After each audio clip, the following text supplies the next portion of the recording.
Hey everybody, we're back again for another episode of Generally Speaking, and I am so thrilled to be able to spend a little time driving down the highways and the byways with you.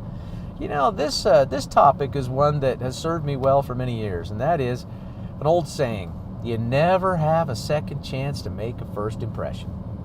People have a tendency to sum you up in just a few short seconds of meeting you, and then what happens is that you will either spend the rest of your time confirming that first impression, building on that first impression, or working really hard to try to overcome it. So that's why we teach in Renatus the important principle of dressing for success. Now, you can overdress. I mean, you really can. You know, if you're on the real estate side of the business, you're going in to talk to somebody who's in a bad situation, you can overdress and you can create distance and mistrust between you and the person you're speaking with. But when it comes to marketing, the education, you're going to any kind of a Thursday night intro meeting, well, I'll tell you what, now's your opportunity to dress for success and make a positive first impression on the guests that you're working with, so that they'll look at you as the leader that they're looking for, right? It's all about personal branding, personal hygiene. There's a lot of personal words here. Some folks think because they can't smell that other people can't smell them. I'm here to tell you that is not true. Some folks think that because they can't see real well, that other people can't see real well. That's not true either. Personal hygiene means that you're cleaning yourself up, you're smelling good, you're looking good, and you are making yourself as presentable as can be. It also means making a good first impression is, well, enhancing your wardrobe, making sure that you are dialed in to make that good first impression. Here's some of the things that throw people off.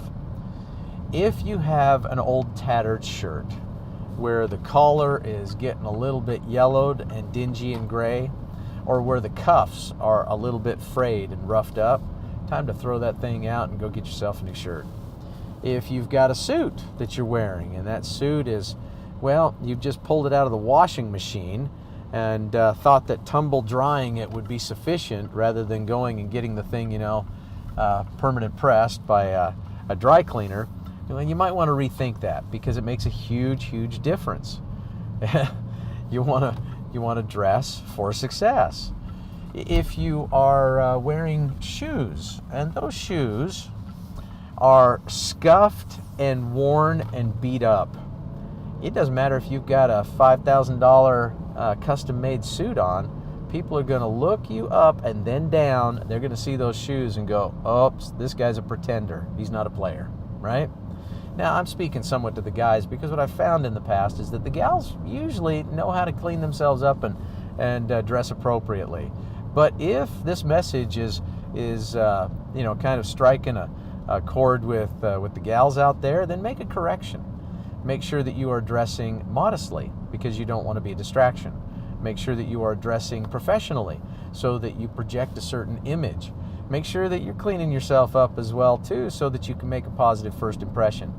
Because individuals are looking to see whether or not they believe you're worth buying. Because isn't that the first thing we're selling? I talk about that all the time. The first thing that we are selling in this business is ourselves.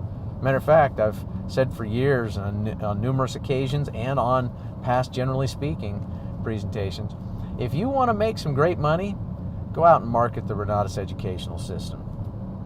If you want to make some more money, hey, go out and market the opportunity and the earnings plan to go along with that educational service. But if you want to get filthy, stinking rich, you got to learn how to go out and sell yourself, because that's what people are buying. They buy you first, and then they buy the educational service. They buy you first, and then they buy the opportunity to market our educational services. They buy you first. And if you are not packaged in such a way that you are worth the purchase, they're not buying. So, dress for success. Learn to make a positive, solid, good first impression, and you'll find that your business will follow. You will also find the principle of duplication will help your team to have an example of who they should emulate. That's you, the leader that they're looking for.